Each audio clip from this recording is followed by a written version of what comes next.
बिस्मिल्लाहिर्रहमानिर्रहीम। अस्सलाम वालेकुम नादरीन, आप यूट्यूब चैनल देख रहे हैं। मैं इमरान खान हूँ। आप सबको जुम्मा मुबारक।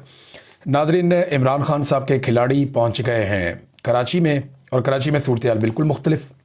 एयरपोर्ट के ऊपर, एयरपोर्ट के बाहर, शाहराह फैसल पे, मज़ार कायद के नज़दीक बड़े शानदार मनाज़र हमने देखे। अच्छा, ये दौरे का आगाज़ होता है सुबह के वक्त। सुहेल आफरीदी की पहली फ़ोटो आती है, वो और उनके दो साथी मीना खान आफरीदी और शफ़ीउल्लाह जान, ये इकॉनमी क्लास में जहाज़ के अंदर बैठे हुए हैं। इससे पहले आपको किसी वज़ीर आला की ऐसी फ़ोटो नहीं दिखी होगी। वो कराची जा रहे हैं पॉलिटिकल मूवमेंट के लिए और इकॉनमी क्लास में बैठे हुए हैं। हाँ, एक सहूलत मिली वज़ीर आला को कि उनको खिड़की वाली सीट दे दी, यानी विंडो सीट उन्हें मिल गई, और दो साथी उनके साथ बैठे हुए थे। तो ये बड़ा पॉजिटिव एक जेस्चर है। आम आदमी को वज़ीर आला बनाएंगे तो वो आम आदमी की तरह दिखेगा भी। जब आप राजकुमारी को या राजकुमार को बनाएंगे तो वो राजकुमारी या राजकुमार उसी तरह ज़िंदगी गुजारेगा और उसी तरह उन सहूलतों का फ़ायदा उठाएगा जैसी उसको बचपन से आदत डाली गई है। अब ये गरीबों का बच्चा है, चप्पल पहन के बाज़ारों में चलने वाला और एक एक कदम करके आगे बढ़ने वाला, तो इसको हर चीज़ की कदर है। तो वो जनाब इकॉनमी क्लास में बैठा और बैठ के वहाँ से चला गया कराची। आप एक लम्हे के लिए सोचिए कि अगर राजकुमारी ने जाना होता या राजकुमार ने जाना होता तो उन्हें एयरफोर्स का तैयारा, खसूसी तैयारा उन्हें मिलता, चाहे वो अपने बच्चे की शादी के कार्ड बांटने के लिए क्यों ना जाए। ये तो एक नेशनल कॉज के लिए निकला है ना, ज़ाती काम भी नहीं है। एक नेशनल कॉज है, कौम को लेकर चलना है, एक तहरीक चलानी है, जाली हुकूमत को हटाना है और कौम के सबसे बड़े लीडर को बाहर निकालना है। ये तो नेशनल कॉज है।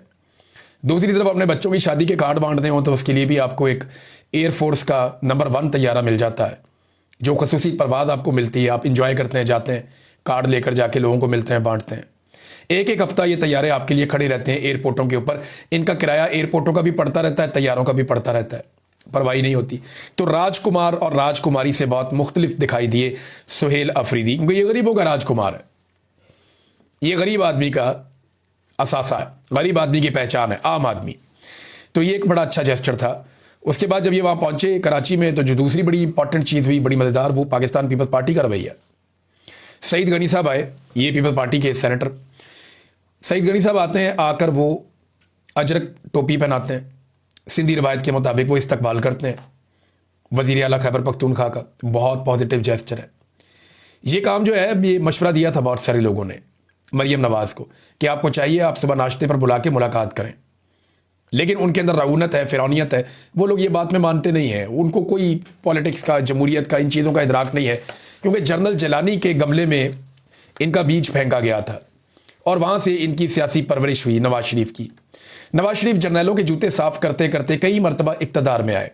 हत्ता कि 2013 में जब उन्होंने हुकूमत ली तब भी वो जर्नैलों के जूते साफ कर रहे थे। उससे पहले उन्होंने पीपल्स पार्टी के खिलाफ इस किस्म की कंपेन्स चलाई कि चार्टर ऑफ डेमोक्रेसी की धज्जियाँ उड़ा दी। फिर इक़्तिदार में आने के बाद जब नवाज शरीफ का मुश्किल वक्त आया, साथ ही वो इनकलाबी बन गए और उनको बहुत सारे इनकलाबी मजीद मैसर आ गए। लेकिन जैसे ही मियां नवाज शरीफ साहब को दोबारा जूता मुयस्सर आया तो उन्होंने फिर पॉलिश शुरू कर दी। तो ये खानदान पहले दिन से इस बात पे कायल है कि हम ताजिर हैं, हमने फौज का जूता पॉलिश करना है और उसके जरिए से हमने इक़्तिदार लेना है। ये पब्लिक में, जमहूरियत में, इक़्तिदार में, उसूलों में ये नहीं मानते। यही बात अचकज़ई साहब भी कह रहे हैं, मैं आगे चल के आपको बताता हूँ। तो सईद गनी ने इस्तकबाल किया और पीपल्स पार्टी ने ना एक तासुर बना दिया, और ये सब लोग सोशल मीडिया पर बात कर रहे हैं।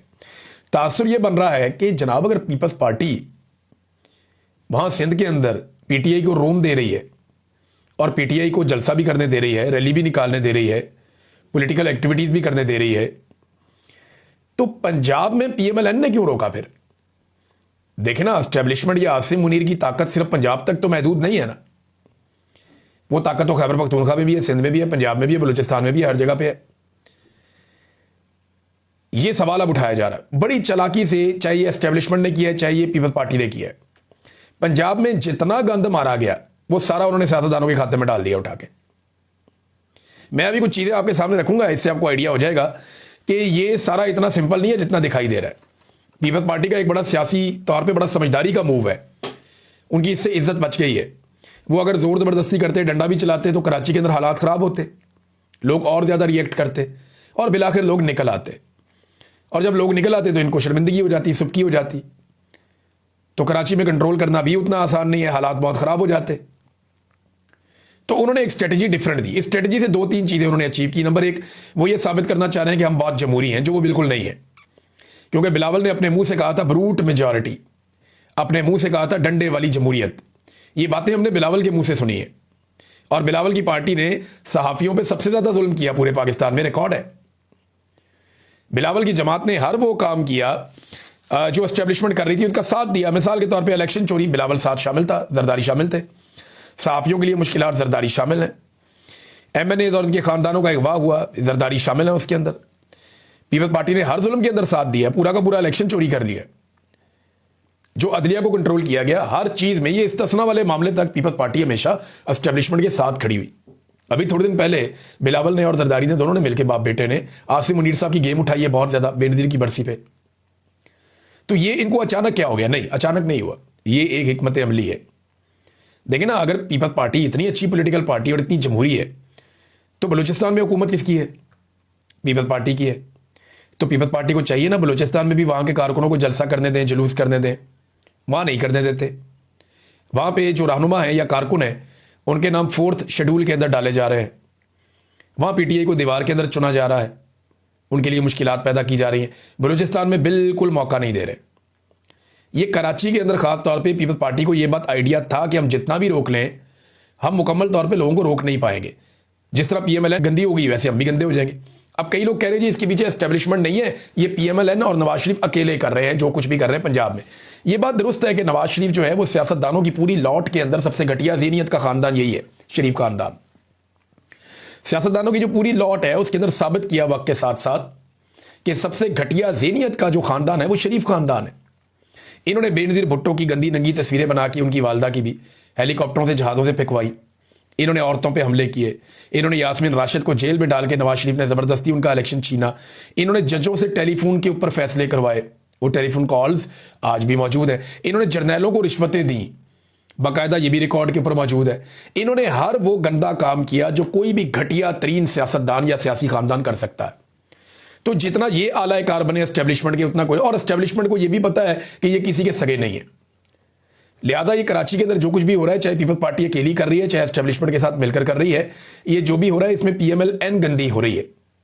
नवाज शरीफ साहब एक मरतबा फिर गंदे हो रहे हैं, और उनका होना बनता भी है गंदा। अवाम ने नाज़रीन बड़ा शानदार इस्तकबाल किया सुहेल अफरीदी का, और बड़े पैमाने पर लोग वहाँ पर पहुँच गए, बहुत बड़ी तादाद में। एयरपोर्ट से निकलते निकलते जो सलमान अकरम राजा साहब हैं वो बताते हैं कि 2 घंटे लग गए हमें बाहर आते आते। इतनी दुनिया सुहेल अफरीदी के इस्तकबाल के लिए खड़ी थी। फिर जिस तरह उनकी रैली चली, जिस तरह लोग उनके साथ गए, 4:30 बजे वो पहुंचे, जाके उन्होंने जलसागाह का देखा। वहाँ पे भी सैकड़ों लोग खड़े थे, सैकड़ों कह लें, हज़ारों कह लें, हर एक की अपनी अपनी है, लेकिन बहुत बड़ी तादाद में लोग खड़े थे। और एतवार के रोज़ उन्होंने कहा यहाँ पे हम जलसा करेंगे। तो अवाम का रिस्पॉन्स तो बहुत अच्छा है। कराची में पाकिस्तान तहरीक इंसाफ के झंडे बड़े लंबे अरसे बाद दिखाई दे रहे हैं। तहरीक इंसाफ के पोस्टर्स, बैनर्स बड़े लंबे अरसे बाद दिखाई दे रहे हैं। इमरान खान की तस्वीर बड़े लंबे अरसे बाद दिखाई दे रही। तो ये एक अच्छा जेस्चर है पाकिस्तान तहरीक इंसाफ के लिए, और उनके पास एक मौका है कि वो अपने आप को साबित कर सकें कराची में। अब बड़ा इम्तिहान तहरीक इंसाफ का एतवार वाले दिन है। एक तो रैली है उनकी जो हैदराबाद तक जाएगी, देखते हैं उसमें कितने लोग, कितनी गाड़ियाँ, किस तरह शामिल होते हैं। दूसरा जो एक बड़ा इम्तिहान है वो है जलसा।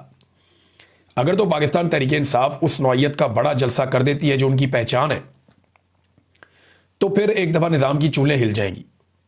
निज़ाम के लिए ये बात अया हो जाएगी उनके सामने कि इमरान खान आज भी सबसे ज़्यादा मकबूल है। लेकिन ना सुहेल अफरीदी का जिस तरह का इस्तकबाल हो रहा है, सुहेल अफरीदी कौन है? कल तक कोई नहीं जानता था। इमरान खान का एक अदना कारकुन है। इमरान खान ने उसको एक ड्यूटी दे दी। अब ये शख्स इतना मकबूल हो गया कि लोग जहाँ जाते हैं लोग इसका इस्तकबाल करते हैं। लोग आंसुओं से, फूलों की पत्तियों से इसका इस्तकबाल करते हैं।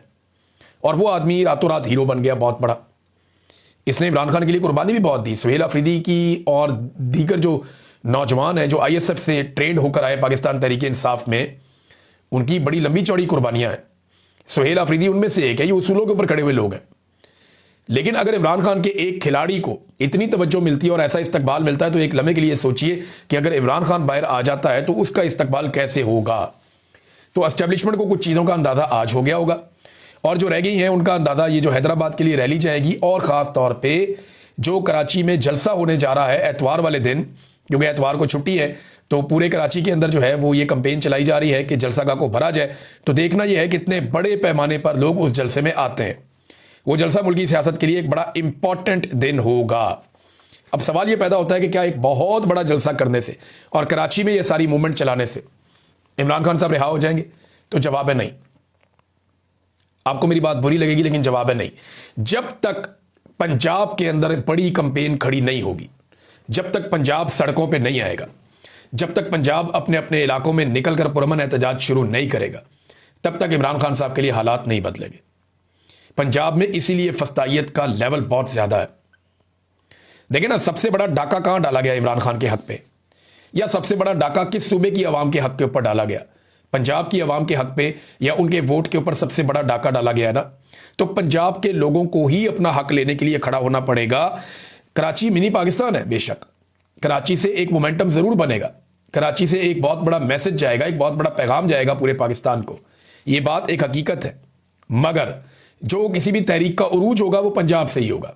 जब तक पंजाब पूरी शिद्दत के साथ नहीं निकलेगा, तब तक मामलात नहीं बदलेंगे। ये बात आप लिख रखें, बुरी लगे, अच्छी लगे, लेकिन कराची में पीटीआई अपनी पूरी ताकत शो करके एक मोमेंटम बना सकती है, चंद कदम आगे बढ़ सकती है। लेकिन पंजाब, अच्छा पंजाब के अंदर जो है वो लाहौर में अब एक्टिविटीज़ हो रही हैं तहरीक तहफ़्फ़ुज़ आईन पाकिस्तान की, और उन्होंने अपनी सियासी सरगर्मियाँ बहुत तेज़ की हुई हैं। ज़मान पार्क में भी गए वो लोग, उन्होंने वकला से खिताब किया तहरीक तहफ़्फ़ुज़ आईन पाकिस्तान के ओहदेदारान ने। फिर इन्होंने ख़वातीन से भी खिताब किया, जो ख़वातीन का विंग है उससे। और फिर अचकज़ई साहब का ये स्टेटमेंट बड़ा इंपॉर्टेंट है। महमूद अचकज़ई साहब ने नवाज शरीफ साहब को मुखातिब करते हुए बड़ा क्लियरली कहा, नवाज शरीफ समेत जो भी लाहौर के रहने वाले, आपकी बीवी, बेटी और बहू जानती है कि आप गलत इलेक्शन जीते हैं, घर में कैसे घुसते हैं, अपनी बच्चियों से शर्माते भी नहीं, बच्चे भी आपके ऊपर हंसते होंगे, ये क्या हो रहा है। महमूद खान अचकज़ई ने नवाज शरीफ साहब को बहुत गैरत दिलाने की कोशिश की।